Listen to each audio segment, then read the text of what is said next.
Olá pessoal, sejam todas bem-vindas, sejam todos bem-vindos. Este é o nosso segundo vídeo de apoio às nossas disciplinas de História e Filosofia das Ciências Naturais da Universidade Federal da Paraíba. Todos são bem-vindos.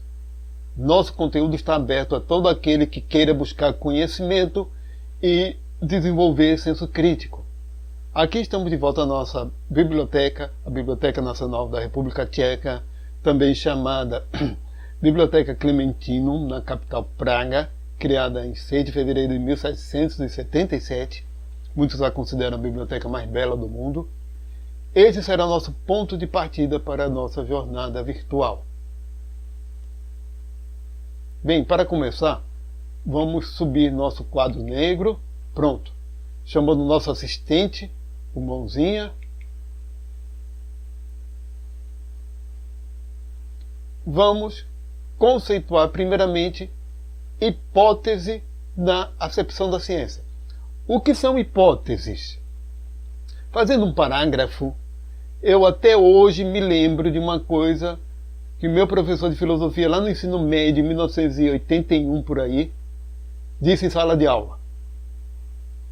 Vocês sabem qual é a definição de hipótese do matuto?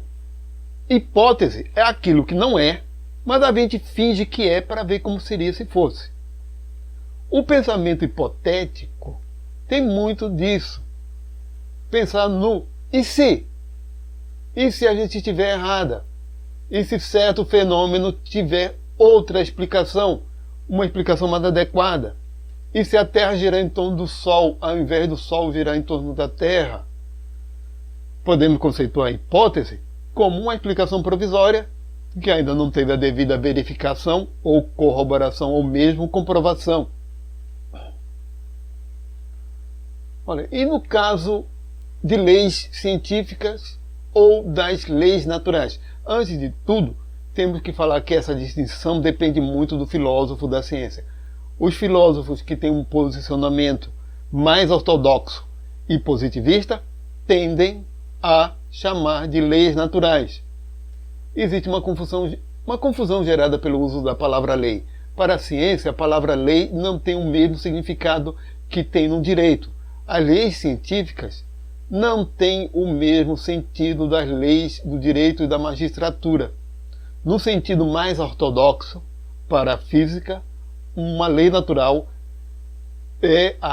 são as relações entre as grandezas variáveis. Por exemplo, a lei da gravitação universal de Newton, matéria atrai matéria, na razão direta das massas e ao inverso do quadrado da distância. Temos aí relações entre grandezas variáveis como massa, distância e, segundo Newton, a força de atração gerada pelas massas dos corpos. Porém, essa descrição de relações de grandezas entre variáveis não é uma explicação do porquê essas relações ocorrem. Quando a gente tem uma explicação, ou pelo menos uma tentativa de explicação, a gente tem então uma teoria. E não, uma teoria não é apenas uma teoria. Não no sentido da ciência. Esta é outra confusão criada pelo uso diverso de um termo, no caso a palavra teoria, que tem vários sentidos. Teorias científicas são formulações para dar explicação a leis científicas, que por sua vez são obtidas pela verificação de hipóteses. As questões de correspondência entre fatos e evidências e as teorias vão ver mais profundamente quando estudarmos a filosofia da ciência do século XX. Vamos continuar. Ilustrando o nosso próximo ponto, as pessoas em geral associam ciência a palavras como método, razão, objetividade, lógica, e a arte associa imaginação, emoção, subjetividade, inspiração. Mas essa separação é válida? Em outras palavras, é desta forma que podemos diferenciar a ciência da arte e a ciência de outra forma de conhecimento, como religião, filosofia, senso comum. O escritor Rubem Alves, agora é a vez dele, falecido em 2014, no seu livro Filosofia da Ciência, Conta que quando era criança, no interior, os parentes mais velhos, tios, etc., se reuniam depois do jantar para contar causos. Um tio contava uma história, daquelas bem difíceis de acreditar. O que acontecia depois? O outro tio contestava a história pedindo provas, evidências, contestando que aquilo ia contra as leis da natureza, que aquilo nunca tinha sido observado. Não. O outro tio começava a contar outra história, dizendo coisa do tipo: isso aconteceu com você? Ah, isso não é nada. Pior foi o que aconteceu comigo. E contava uma história mais difícil ainda de acreditar. A questão que Rubem Alves coloca é a seguinte: o que eles estavam fazendo ali é arte. Eles estavam contando histórias pelo próprio prazer de contar histórias. O que importava era a qualidade da história no momento em que ela era apreciada. E o objetivo da arte é criar discursos na forma de obras que são validadas pela própria arte, por critérios desenvolvidos pela arte. O objetivo da ciência é criar discursos que são validados pela natureza. As teorias da ciência têm que ser justificadas pela natureza, e por isso o método científico é um método para investigar a natureza. Então, já podemos vislumbrar uma forma de diferenciar a ciência de outras formas de conhecimento. Os objetivos são diferentes.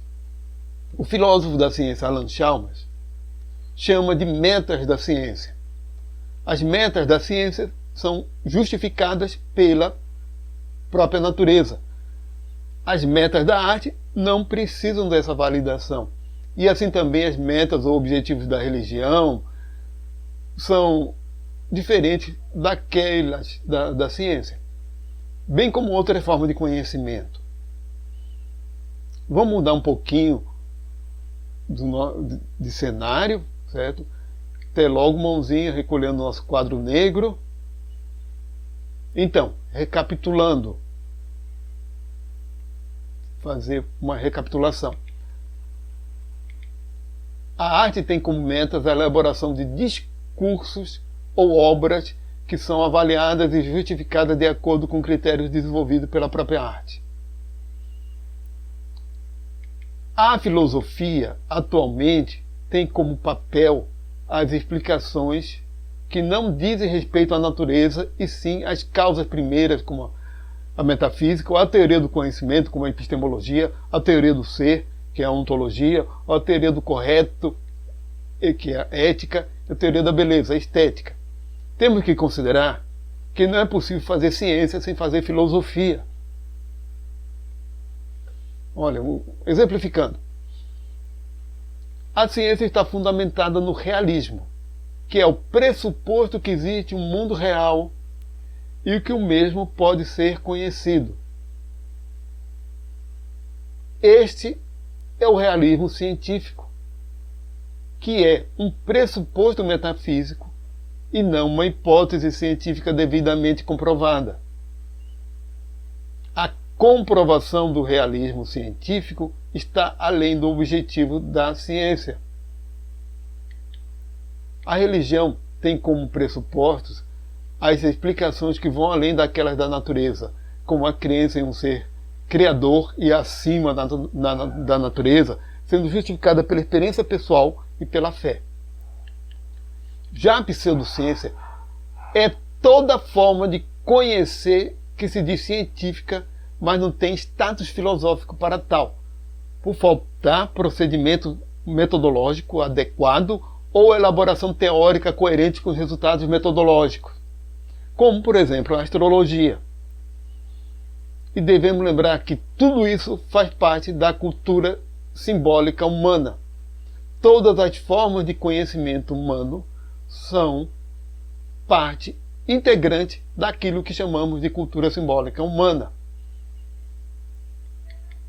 Passando de novo pelo nosso túnel digital, isso aqui me lembra mais Dark do que Matrix. Viemos parar na Lua. Mas aqui temos uma vista privilegiada do nosso planeta azul. Destaque para a América do Sul e para o Nordeste. Continuando, né, podemos classificar a ciência de várias formas.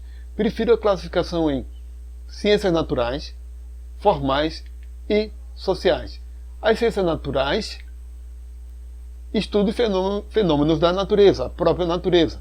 Podemos dizer que são as ciências que estudam aquilo que continuariam a existir se o Homo sapiens não existisse, ou quando ele deixar de existir.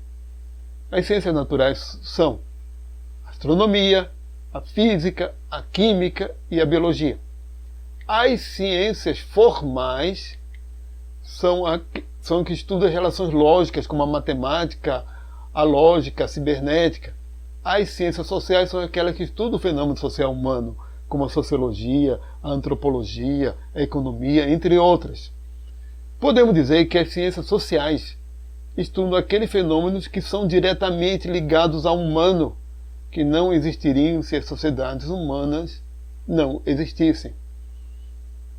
Todas as ciências se relacionam, tanto as formais quanto as naturais, mas também as sociais. A física usa a matemática como ferramenta. Existem ciências interdisciplinares, como a bioquímica. Bem, vamos voltar para a Terra. Aterrissamos aqui às margens do rio Maipo, na Cordilheira dos Andes, no Chile. Bem, mais um pouco e voltamos ao nosso ponto de partida.